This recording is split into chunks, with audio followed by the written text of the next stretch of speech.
नमस्कार विद्यार्थी मित्रांनो, मी गौरी ध्यास अकॅडमी सातारा या आपल्या युट्यूब चॅनलवरती आपणा सर्वांचं सहर्ष स्वागत करते। तर आज आपण बघणार आहोत ठाणे ग्रामीण चालक पोलीस शिपाई भरती 2024 चा पेपर, ज्यामध्ये आलेले सामान्य ज्ञान आणि मराठी या प्रश्नांचे विश्लेषण। चला तर मग सुरुवात करूया। सर्वप्रथम आपण जीएस च्या प्रश्नांचे विश्लेषण पाहणार आहोत। तर बघा, पहिला प्रश्न, महात्मा फुले यांच्या बाबत पुढीलपैकी कोणती विधाने बरोबर आहेत? आणि जे विधान दिलेले आहेत त्यांचे मूळ आडनाव गोरे होते, त्यांनी दत्तक घेतलेल्या मुलाचे नाव विनायक होते। तर बघा, यापैकी हे विधान बरोबर आहे, त्यांचे जे मूळ आडनाव होते ते गोरे होते, मात्र त्यांनी दत्तक घेतलेल्या मुलाचे नाव यशवंत होते, त्यामुळे हे दुसरे विधान चुकीचे आहे। मग पर्याय बघूया। पर्याय क्रमांक 1 फक्त अ बरोबर हे या प्रश्नाचे योग्य उत्तर आहे। यानंतर दुसरा प्रश्न आपण बघणार आहोत। खालील विधानांचा विचार करून योग्य पर्याय निवडा। आणि विधाने आहेत, लोकमान्य टिळकांनी सुरू केलेले मराठा हे पत्रक इंग्रजी भाषेत होते। दुसरे विधान, लोकमान्य टिळकांनी सुरू केलेले केसरी हे पत्रक मराठी भाषेत होते। आणि बघा, त्यांनी पर्याय दिलेले आहेत।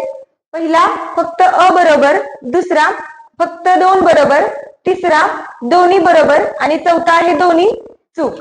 तर यापैकी मराठा हे जे वृत्तपत्र होतं ते इंग्रजी भाषेत सुरू झाले होते, हे बरोबर आहे। केसरी वृत्तपत्र हे मराठी भाषेमध्ये सुरू झालेले होते, हे विधान बरोबर आहे।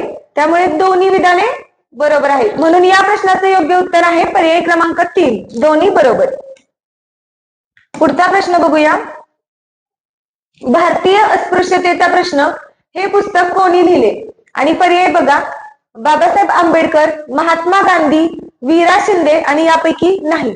तर या प्रश्नाचं योग्य उत्तर आहे पर्याय क्रमांक 3 विठ्ठल रामजी शिंदे यांचं हे पुस्तक आहे। पुढचा प्रश्न बघा, योग्य पर्याय निवडा। पहिला, 1857च्या उठावावेळी मुघल बादशाह मोहम्मद अब्दाली होता। आणि दुसरं विधान बघूया, तात्या टोपे हे 1857च्या लढाईत लढता लढता शहीद झाले। आता यापैकी बघूया, 1857चा ज्यावेळी उठाव झाला त्यावेळी दिल्लीचा मुघल बादशाह बहादूर शाह जफर होता। बहादूर शाह जफर, त्यामुळे दिलेले पहिले विधान तर चूक आहे। आणि दुसरे विधान, तात्या टोपे हे लढाईत लढता लढता शहीद झाले, तर लढता लढता शहीद होणारी झाशीची राणी होती। तात्या टोपे यांना 18 एप्रिल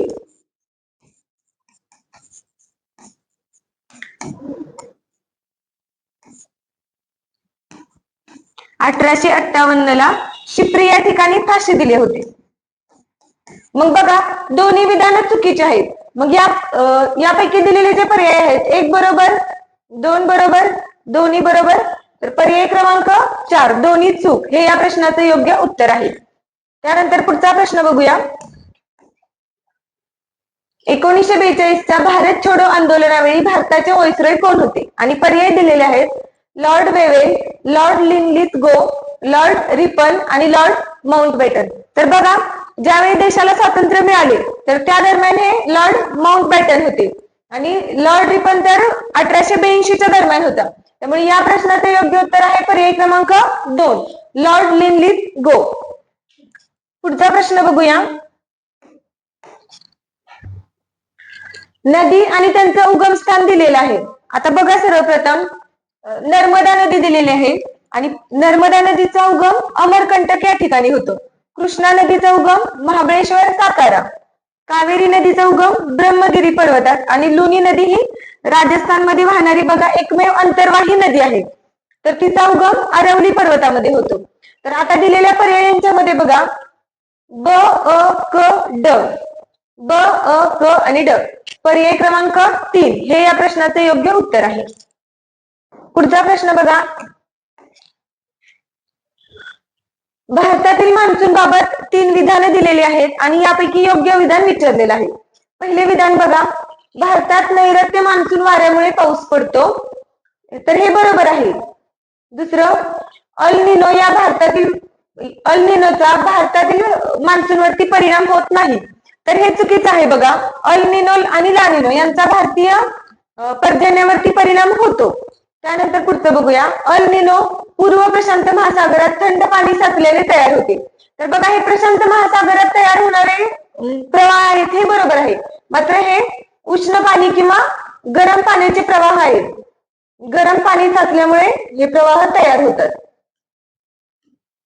त्यामुळे हे विधान चुकीचे आहे.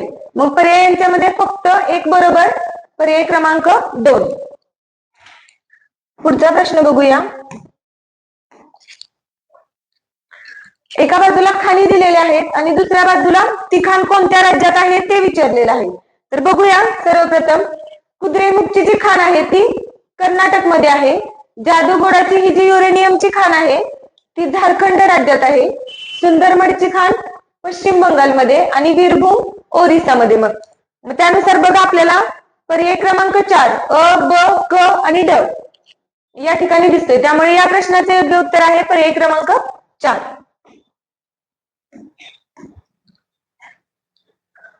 बघा 3 वाक्य दिलेली आहेत आणि बरोबर की चूक विचारलंय.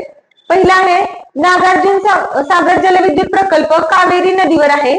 दुसरं हिराकूड प्रकल्प गोदावरी नदीवर आहे. तिसरं भारतातील पहिला जलविद्युत प्रकल्प कोयना नदीवर आहे. आणि योग्य विचारलेला आहे. तर सर्वप्रथम बघूया आपण नागार्जुन सागर. तर नागार्जुन सागर हा जो जलविद्युत प्रकल्प आहे तो कृष्णा नदीवर आहे आणि तो आंध्र प्रदेश राज्यात आहे. त्यामुळे पहिले विधान चुकीचे आहे. दुसरा बघा हिराकूड प्रकल्प हा गोदावरी नदीवर नसून हा महानदीवर असणारा प्रकल्प आहे.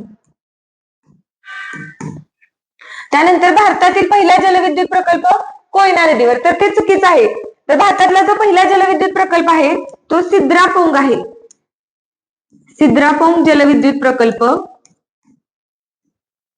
आणि तो प्रकल्प पश्चिम बंगाल राज्यामध्ये आहे. मग बघा 3 विधाने, तिन्ही विधाने चुकीची आहेत. मग पर्याय क्रमांक 4 1, 2 आणि 3 चूक हे या प्रश्नाचे योग्य उत्तर आहे.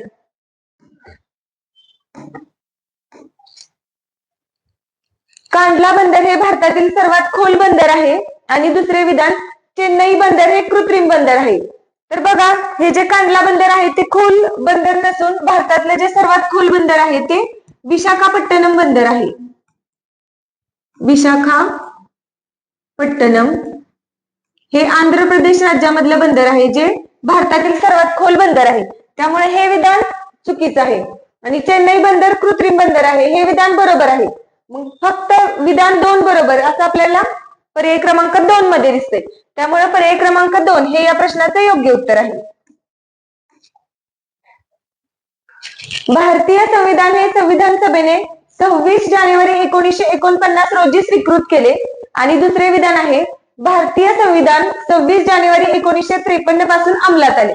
आणि पर्याय बघा 1 बरोबर, 2 बरोबर, दोन्ही बरोबर आणि दोन्ही चूक. तर बघूया आपण पहिले विधान.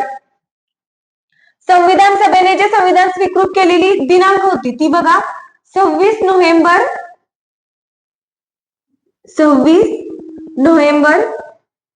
1949. त्यामुळे हे विधान पहिलं विधान चुकीचं आहे. आणि दुसरं बघा संविधान अंमलात आल्याची जी दिनांक आहे ती 26 जानेवारी 1950. त्यामुळे हेही चूक आहे. मग पर्याय बघूया. दोन्ही चूक असं पर्याय क्रमांक 4 मध्ये दिसते. त्यामुळे या प्रश्नाचे योग्य उत्तर आहे पर्याय क्रमांक 4. भारतीय संविधानातील तरतुदी एका बाजूला दिलेल्या आहेत आणि त्या तरतुदी कोणत्या देशाकडून आपण स्वीकारलेल्या आहेत तर त्यांच्या जोड्या लावायच्या आहेत. बघा मूलभूत अधिकार आहेत ते आपण अमेरिका या देशाकडून घेतलेले आहेत. मग पर्यायामध्ये USA. दुसरं बघा मूलभूत कर्तव्य. ही मूलभूत कर्तव्य आपल्या राज्यघटनेमध्ये राज्यघटना तयार करताना नव्हती, नंतर ती घटना दुरुस्ती करून ऍड करण्यात आली. ते आपण रशिया या देशाकडून म्हणजे सोव्हिएत युनियन कडून घेतलेत. राज्यपालाची नेमणूक बघा राज्यपाल हा आपल्या केंद्राचा प्रतिनिधी असतो आणि त्याची तशी नेमणूक करण्याची जी पद्धत आहे ती कॅनडा देशाकडून आपण स्वीकारलेली आहे. त्यानंतर संसदीय राज्य व्यवस्था हे ब्रिटिशांचं राज्य जेव्हापासून आपल्याकडे होतं तेव्हापासून ही संसदीय शासन व्यवस्था आपल्याकडे थोड्या प्रमाणात सुरू झालेली होती. मग ही तरतूद आहे ती ब्रिटन देशाकडून घेतली. मग आता पर्यायानुसार बघूया ब, ड, क, अ.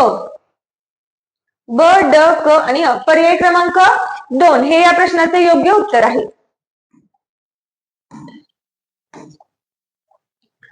13वा प्रश्न बघा, प्रतिध्वनी निर्माण होण्यासाठी सर्वसाधारणपणे किती अंतराची गरज असते? आणि पर्याय आहेत 15 मीटर, 17 मीटर, 20 मीटर आणि 25 मीटर. तर हा जो इको किंवा प्रतिध्वनी आहे तो तयार होण्यासाठी कमीत कमी वस्तू आणि ती व्यक्ती यांच्यामध्ये 17 मीटरचं अंतर असावं लागतं.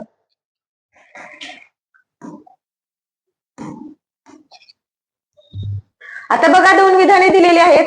अल्फा कण हे गॅमा कणांपेक्षा हलके असतात आणि अल्फा कणांची भेदन क्षमता गॅमा कणांपेक्षा कमी असते. तर बघा हे जे दुसरं विधान आहे ते बरोबर आहे, मात्र हे पहिलं विधान आहे बघा, अल्फा कण हे गॅमा कणांपेक्षा हलके नसून जड असतात, त्यामुळे पहिले विधान चुकीचे आहे. मग आता पर्याय यांच्यामध्ये बघूया. फक्त दुसरे बरोबर हे पर्याय क्रमांक 2 मध्ये दिसते, त्यामुळे या प्रश्नाचे योग्य उत्तर आहे पर्याय क्रमांक 2. विटॅमिन के पाण्यात विरघळणारे जीवनसत्व आहे आणि दुसरं विधान आहे विटॅमिन के मुळे रक्त गोठण्यास मदत होते. आणि पर्याय बघूया. फक्त 1 बरोबर, फक्त 2 बरोबर, दोन्ही बरोबर आणि दोन्ही चूक. तर आता विधान बघूया. विटॅमिन के पाण्यात विरघळणारे जीवनसत्व, तर पाण्यात विरघळणारी 2च जीवनसत्व आहेत, जीवनसत्व बी आणि सी, त्यामुळे पहिले विधान चुकीचे आहे. आणि दुसरे विधान बघा, विटॅमिन के मुळे रक्त गोठण्यास मदत होते, तर हे बरोबर आहे. मग असा ऑप्शन आपल्याला कुठं दिसतोय? पर्याय क्रमांक 2 मध्ये दिसतोय, त्यामुळे पर्याय क्रमांक 2 हे या प्रश्नाचे योग्य उत्तर आहे.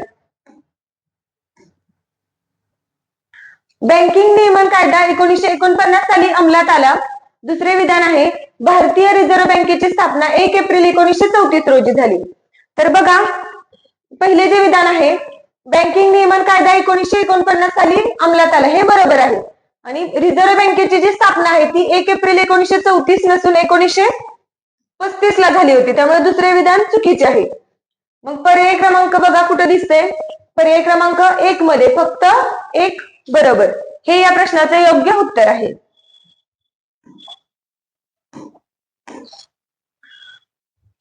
वित्त आयोगाबाबत भारतीय संविधानात अनुच्छेद 270 मध्ये तरतूद आहे. आणि दुसरं बघा 15व्या वित्त आयोगाचे अध्यक्ष NK सिंग आहेत. आणि पर्याय दिलेले आहेत फक्त 1 बरोबर, फक्त 2 बरोबर, दोन्ही बरोबर आणि दोन्ही चूक. तर आता विधान बघूया. वित्त आयोगाची जी तरतूद आहे ती कलम 270 मध्ये नसून कलम 280 मध्ये आहे, त्यामुळे पर्याय पहिलं जे विधान आहे ते चूक आहे. आणि 15व्या वित्त आयोगाचे अध्यक्ष NK सिंग आहेत, हे विधान बरोबर आहे. मग असा पर्याय कुठे दिसतोय आपल्याला? पर्याय क्रमांक 2 फक्त 2 बरोबर, त्यामुळं या प्रश्नाचे योग्य उत्तर आहे पर्याय क्रमांक 2. पुढचा प्रश्न बघूया. पर्यावरण संरक्षण कायदा किती साली बनवला गेला? आणि पर्याय आहेत 1985, 1986, 1987 आणि 1988.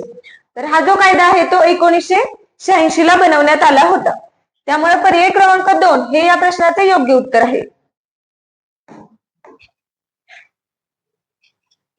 19वा प्रश्न आहे प्रथम आधुनिक ऑलिम्पिक किती साली खेळले गेले? आणि पर्याय आहेत 1894, 1895, 1896 आणि 1898.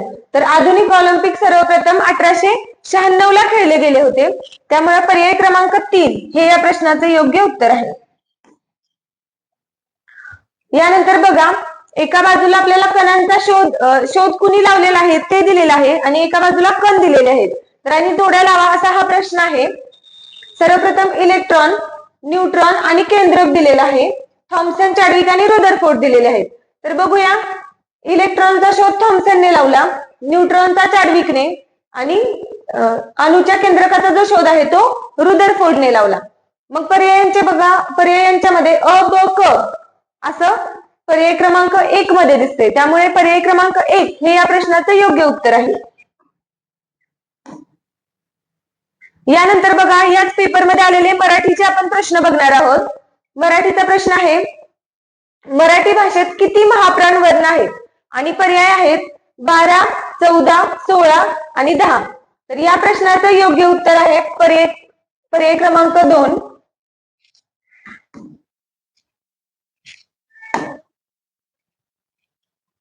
बघा मराठी भाषेत एकूण 14 महाप्राण आहेत.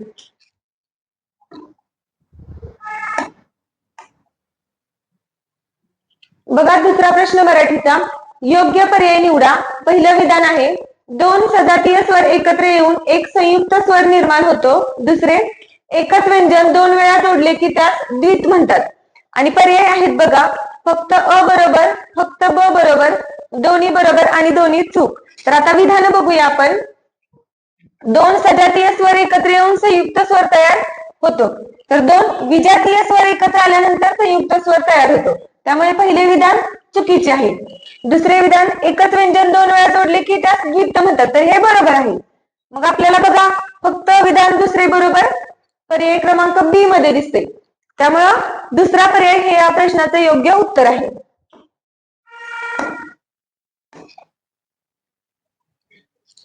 पुढचा प्रश्न बघा मराठीचा, नदीतून हे पूर्वरूप संधीचे उदाहरण आहे.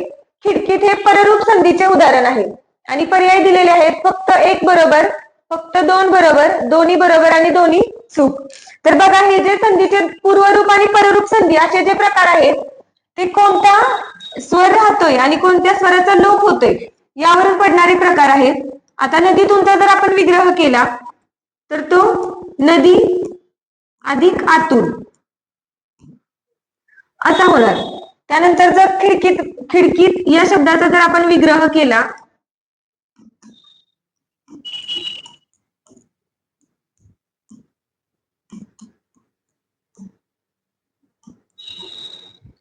तर बघा या ठिकाणी हा जो मेन संधी होत असताना पहिला स्वर कायम राहिलेला आहे आणि हा आ या स्वराचा लोप झालेला आहे. त्यामुळे ही पूर्वरूप संधीचं उदाहरण आहे. पूर्वरूप, जर पहिला स्वर कायम राहिला तर त्याला पूर्वरूप संधी म्हणतात आणि जर दुसरा स्वर कायम राहिला तर त्याला पररूप संधी म्हणतात. आणि खिडकी या उदाहरणात सुद्धा बघा पहिलाच जो स्वर आहे तोच कायम राहिलेला आहे. त्यामुळे ही दोन्ही उदाहरणं पूर्वरूप संधीची आहेत. आणि पर्याय क्रमांक 2 मध्ये जे दुसरं विधान आहे त्याच्यामध्ये पररूप संधी म्हटलेलं आहे. त्यामुळे दुसरे विधान चूक आहे. मग बघूया आता पर्यायांच्या मध्ये, फक्त एक बरोबर हे असं आपल्याला पर्याय क्रमांक 1 मध्ये दिसते. त्यामुळे या प्रश्नाचे योग्य उत्तर आहे पर्याय क्रमांक 1. विशेष नामांचे अनेक वचन होत नाहीत. आणि दुसरं बघा विधान, सामान्य नामांची व बहुवाचक नामांची अनेक वचने होतात. आता बघूया सर्वप्रथम विधान समजून घ्या. विशेष नाम म्हणजे एखाद्या व्यक्तीचं नाव असेल तर त्या नामात बघा अनेक वचन होत नाही. त्यामुळे हे पहिलं विधान बरोबर आहे. आणि सामान्य नामांचे अनेक वचने होतात हे बरोबर आहे. मात्र बहुवाचक नामाचं अनेक वचन होत नाही. त्यामुळे हे पूर्ण विधान चुकीचं आहे. मग बघा पहिले विधान बरोबर असं आपल्याला पर्याय क्रमांक 1 मध्ये दिसते. त्यामुळे पर्याय क्रमांक 1 हे या प्रश्नाचे योग्य उत्तर आहे.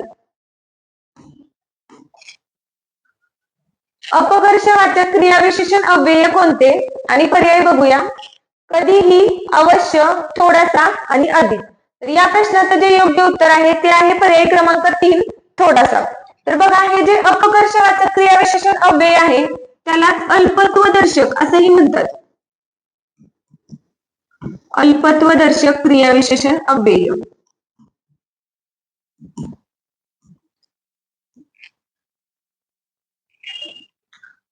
तर बघा हे जे अधिक आहे हा जो शब्द आहे तो आधिक्य दाखवते. त्यामुळे हा अधिकर्षवाचक आहे. आणि अवश्य हा निश्चयदर्शक क्रियाविशेषण अव्ययाचा प्रकार आहे. त्यामुळे या प्रश्नाचे योग्य उत्तर आहे पर्याय क्रमांक 3. पुढचा प्रश्न बघूया. अरबी शब्दांचा योग्य पर्याय निवडा. आणि पर्याय दिलेले आहेत बघा. पहिला पर्याय जहाज, जंगल आणि जिगर. दुसरा जिल्हा, गरीब, दर्जा. तिसरा इमान, कमान आणि कमाल. चौथा निशान, महिना आणि वसूल. तर या ठिकाणी बघा पर्याय क्रमांक 2 हा जो गट आहे जिल्हा, गरीब आणि दर्जा हे तिन्ही अरबी भाषेतून आलेले शब्द आहेत. आणि इतर 3 पर्यायांचे मध्ये बघूया, इमान आणि कमाल हे 2 शब्द अरबी भाषेतले आहेत. मात्र कमाल हा शब्द फारसी भाषेतील आहे. या ठिकाणी बघा निशान आणि महिना हे जे 2 शब्द आहेत ते फारसी भाषेतील आहेत.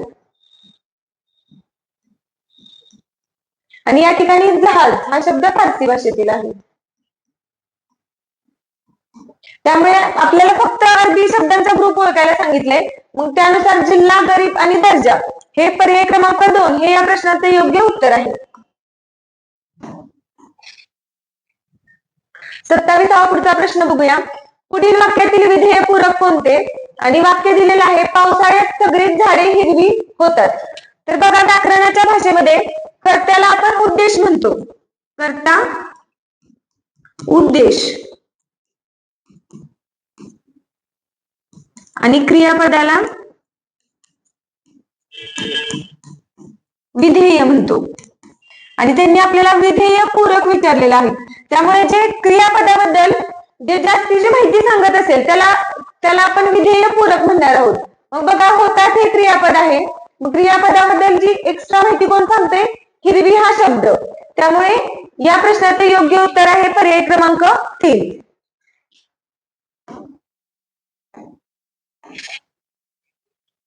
वाटेत मोटार नादुरुस्त झाली म्हणून मला या वेळेस उशीर झाला. या वाक्याचा प्रकार ओळखा. आणि प्रकार बघूया. पहिला पर्याय आहे संकेतबोधक मिश्र वाक्य, दुसरा परिणामबोधक संयुक्त वाक्य, तिसरा कारणबोधक मिश्र वाक्य आणि चौथा न्यूनत्वबोधक संयुक्त वाक्य. तर बघा सर्वप्रथम या ठिकाणी म्हणून हे जे उभयान्वयी अव्यय आलेलं आहे हे वाक्यात दोन प्रकारे येऊ शकतं. बघा एक तर ते उद्देशबोधक म्हणून काम करतं किंवा परिणामबोधक.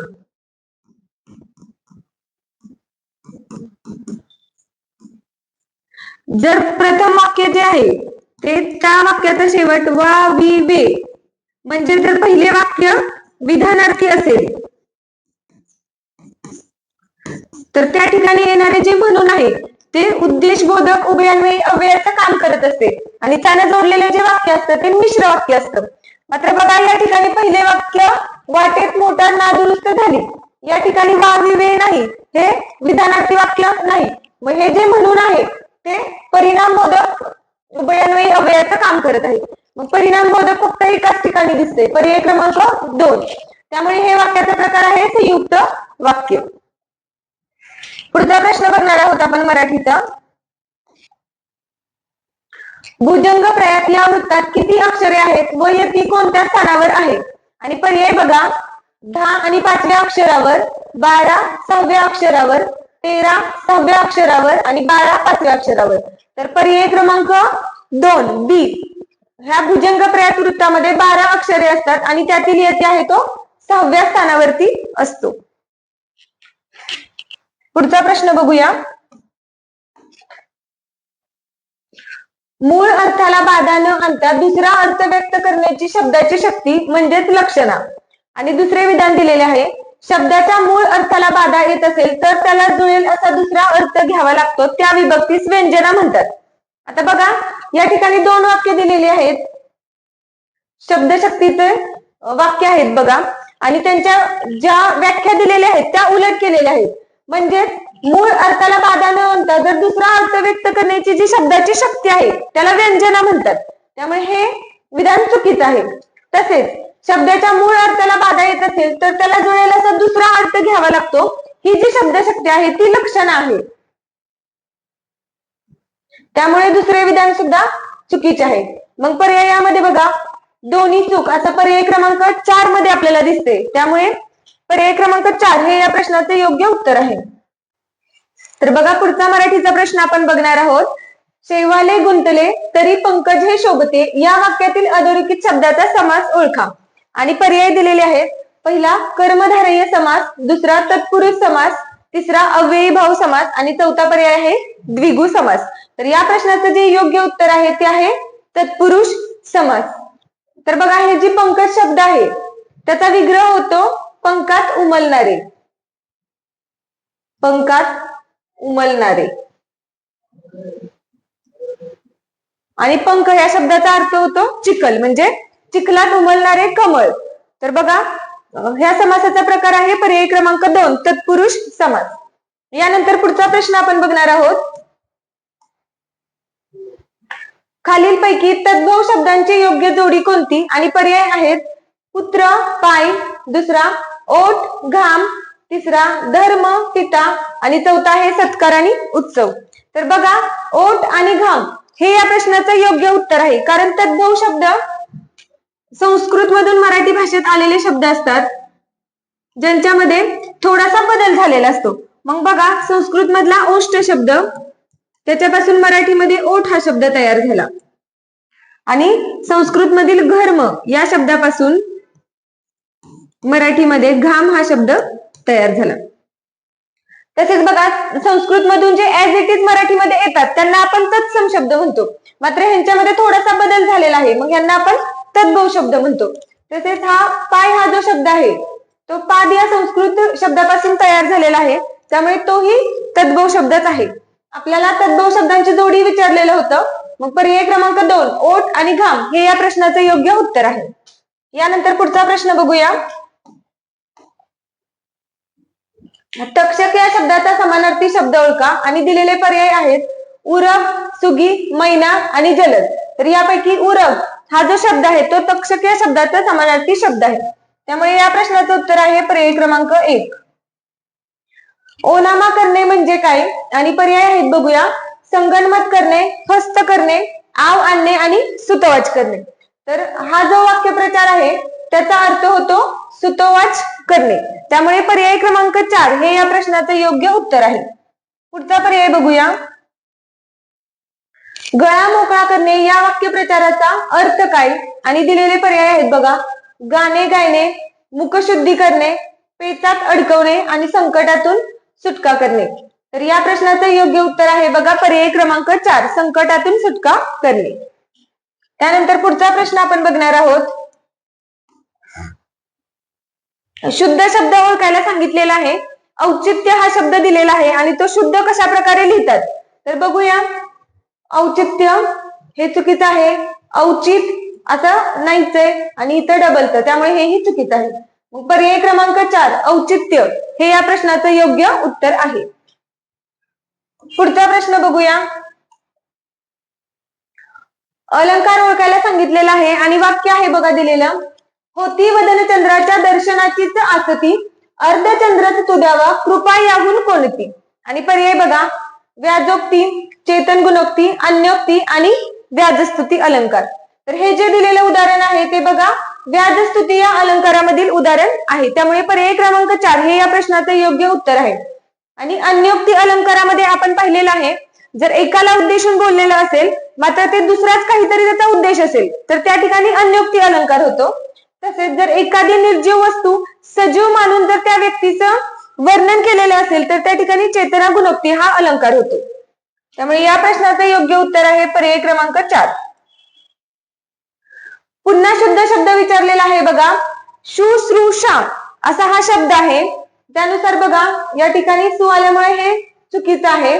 त्यानंतर बघा या ठिकाणी उकार चुकलेला आहे म्हणून हे चुकीचं आहे आणि या ठिकाणी बघा या ठिकाणी इथला उकार चुकलेला आहे, त्यामुळे पर्याय क्रमांक 3 शुश्रूषा हे या प्रश्नाचं योग्य उत्तर आहे. पुढचा प्रश्न बघूया. 1 अधिक 1 योग्य जोड शब्द ओळखा आणि दिलेले पर्याय आहेत 1 1, एकक, एकैक आणि 1 1. तर यापैकी बघा हा जो एकैक आणि 1 1 हे दोन्ही पर्याय या प्रश्नाचे योग्य उत्तर आहेत.